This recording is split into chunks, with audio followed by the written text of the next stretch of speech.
పల్నాడు జిల్లా చిలకలూరుపేట సమీపంలోని పసుమర్రు వద్ద ప్రైవేట్ ట్రావెల్ బస్సు అగ్నికి ఆహుతైంది. మంగళవారం అర్ధరాత్రి 1 గంట ప్రాంతంలో జరిగిన ఈ ప్రమాదంలో టిప్పర్ లారీని ఢీకొనడంతో ఒక్కసారిగా మంటలు చెలరేగాయి. ఈ పెట్రోల్ ట్యాంకర్ ఢీకొనడంతో ఈ ప్రమాదం సంభవించింది. అయితే ఈ ప్రమాదంలో పెద్ద ఎత్తున మంటలు చెలరేయడంతో ప్రైవేట్ ట్రావెల్ బస్సు పూర్తిగా అగ్నికి ఆహుతైంది. మనం చూసినట్టయితే బస్సు మొత్తం కూడా సీట్లు లోపల అన్నీ కూడా పూర్తిగా దగ్ధమైన పరిస్థితి. చూసినట్టయితే టిప్పర్ లారీ పూర్తి సగానికి పైగా లోపలికి ప్రైవేట్ ట్రావెల్ బస్సు దూసుకెళ్లింది. ఈ ఘటనలో మొత్తం ఇప్పుడు 5 చనిపోయారు, 3 ప్రయాణికులు, అదేవిధంగా ప్రైవేట్ ట్రావెల్ బస్సు సంబంధించిన డ్రైవరు, అదేవిధంగా ట్రిప్పర్ డ్రైవర్ ఇద్దరు కూడా ఘటనలోనే చనిపోవడం జరిగింది. అయితే ఈ శరీరాలన్నీ కూడా అగ్నికి ఆహుతవడం వల్ల గుర్తుపట్టలేని పరిస్థితి అయితే ఉంది. అయితే నిన్న సోమవారం జరిగిన పోలింగ్కి వచ్చి తిరిగి హైదరాబాద్ వెళ్లే క్రమంలో ఈ ప్రమాదం జరిగింది. అయితే ఈ ప్రమాదాన్ని చూసినట్టయితే ఈ ప్రమాదం మెయిన్గా ఓడారేవు పిడుగురాల జాతీయ రహదారి నిర్మాణంలో ఉన్న ప్రాంతంలో జరిగింది. ఇక్కడైతే మనము జాతీయ రహదారి నిర్మాణం జరుగుతూ ఉంది. ఒక పక్క సర్వీస్ రోడ్లో ఈ ప్రమాదం జరిగింది. అయితే ఈ ప్రమాదాన్ని గమనించినట్టయితే టిప్పర్ లారీని అతివేగంతో ప్రైవేట్ ట్రావెల్ బస్సు ఢీకొన్నట్టు కనిపిస్తుంది.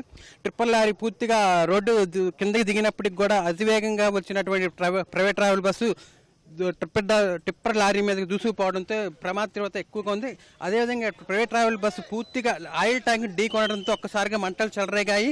ఈ మంటలు చెలరేగడంతో బస్సులో ఉన్న వాళ్ళంతా అప్పటి వరకు నిద్రలో ఉన్నటువంటి ప్రయాణికులంతా కూడా ఒక్కసారిగా ఉలిక్కిపడి ఆతనాదాలు చేశారు.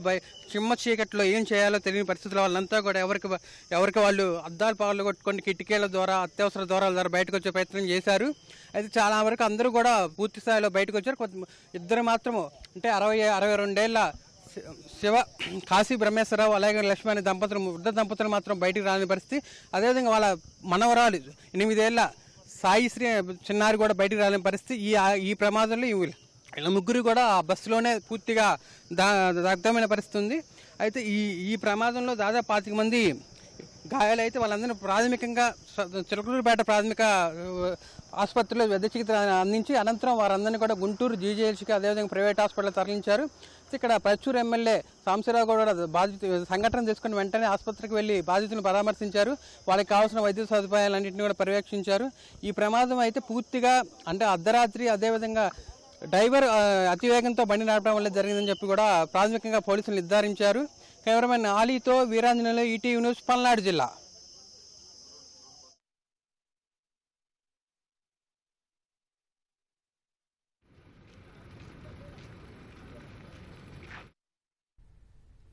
ఇక గుంటూరు ఆసుపత్రిలో క్షతగాత్రుల పరిస్థితిని మా ప్రతినిధి చంద్రశేఖర్ గుంటూరు నుంచి ప్రత్యక్ష ప్రసారం ద్వారా అందిస్తారు.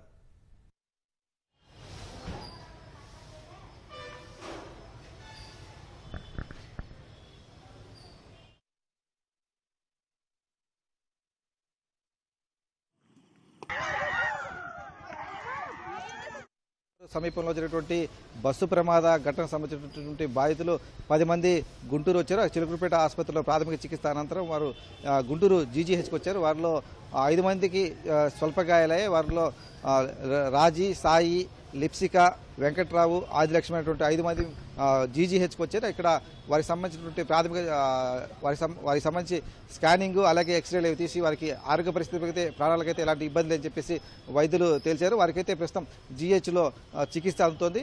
భావన అన్నటువంటి మరొక మహిళ 15% కాలిన గాయాలతో ఉండటంతో ఆమెను రమేష్ ఆసుపత్రికి తరలించారు మెరుగైన వైద్యం కోసం. ఆమెకు కూడా ఎలాంటి ఇబ్బంది లేదని చెప్పేసి రమేష్ ఆసుపత్రి వైద్యులు తెలిపారు. ప్రధానంగా ఆ బస్సు ప్రమాదం జరిగిన వెంటనే వారికి ఒక్కసారిగా అందరూ కూడా నిద్రమత్తులో ఉన్నారు. ఎందుకంటే అర్ధరాత్రి సమయంలో జరిగింది కాబట్టి ఆ సమయంలో ఒక నిద్ర నుంచి లేచినటువంటి వారందరూ కూడా అప్పటికే ఆ ముందు వైపు ఉన్న సీట్లను ఇరిగిపోయి మొఖాలకు కాళ్ళకు తగలడంతో కొంత ఏం జరిగిందో తెలియని పరిస్థితి. అదే సమయంలో బస్సులో ముందు వైపున మంటలు చెలరేగడం, పొగలు రావడంతో కొంత ఉక్కిరి బిక్కిరికి గురయ్యారు. ఆ పొగ పీల్చుకొని చాలా మంది కూడా కొంత ఊపిరి ఆడనటువంటి పరిస్థితి ఏర్పడింది. వారందరూ కూడా ఎలాగోలా పగిలిన అద్దాల్లోంచి కిటికీలోంచి కొంతమంది దిగారు. అలాగే కొంతమంది బస్సు ప్రధాన ద్వారం నుంచి మరి కొంతమంది దిగి తమ ప్రాణాలను అయితే కాపాడుకున్నారు. బస్సు డ్రైవర్ కొంత మధ్యమత్తులో ఉన్నారనేటువంటి అభిప్రాయం అయితే ఆ గాయపడినటువంటి ప్రమాద బాధితులు అయితే వెంకటరావు బాధితుడు కొద్దిసేపు క్రితం మాట్లాడుతూ తెలిపారు. అతను తాగి ఉండడం వల్లే ఆ ట్రిప్పర్ ముందుగా ఆగి ఉంది. ఆ ఆగి ఉన్న ట్రిప్పర్ను వెళ్ళి రాంగ్ రూట్లో వెళ్ళి ఢీ కొట్టారు. అందువల్లే ప్రమాదం జరిగిందని చెప్పేసి అయితే చెప్తున్నారు.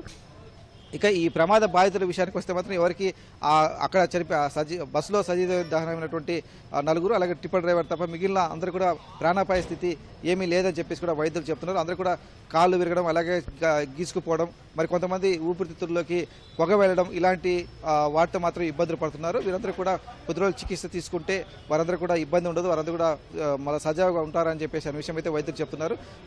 ప్రస్తుతం అయితే జీజీహెచ్కి వచ్చిన వారి పరిస్థితి కావచ్చు, లేకపోతే రమేష్ ఆసుపత్రిలో ఉన్నటువంటి వారి ఆరోగ్య పరిస్థితి అయితే బాగానే ఉంది. వారికి ఎలాంటి ఇబ్బందులు ఏదైతే వైద్యులు భరోసా ఇచ్చారు.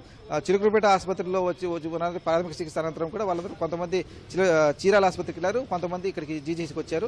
అయితే ఈ జీజీహెచ్కి వచ్చిన వారిలో 5 మంది మాత్రమే గాయపడ్డారు. మిగిలిన మరొక 5 మంది వారికి సహాయకులకు వచ్చారంటే అదే బస్సులో ప్రయాణిస్తున్నప్పటికీ వారికి ఎలాంటి గాయాలైతే కాలేదు. వాళ్ళు కొంత వెనక వైపు ఉండడంతో ఆ గాయాలు కాకుండా వాళ్ళు తప్పించుకున్నారు. వాళ్ళందరూ కూడా ఇబ్బంది లేదు. వీరికి దెబ్బలు తగిన వారిని సహాయకులుగా వచ్చి వారికి చికిత్స అందించేటువంటి పని జీజీహెచ్ జరుగుతోంది. ఇది పసుమరు ప్రమాద బాధితులకు జీజీహెచ్లో అందుతున్న వైద్యం సంబంధించిన సమాచారం. కెమెరామెన్ కేశవతో పూర్ణ చంద్రశేఖర్, ఈటీవీ న్యూస్, గుంటూరు.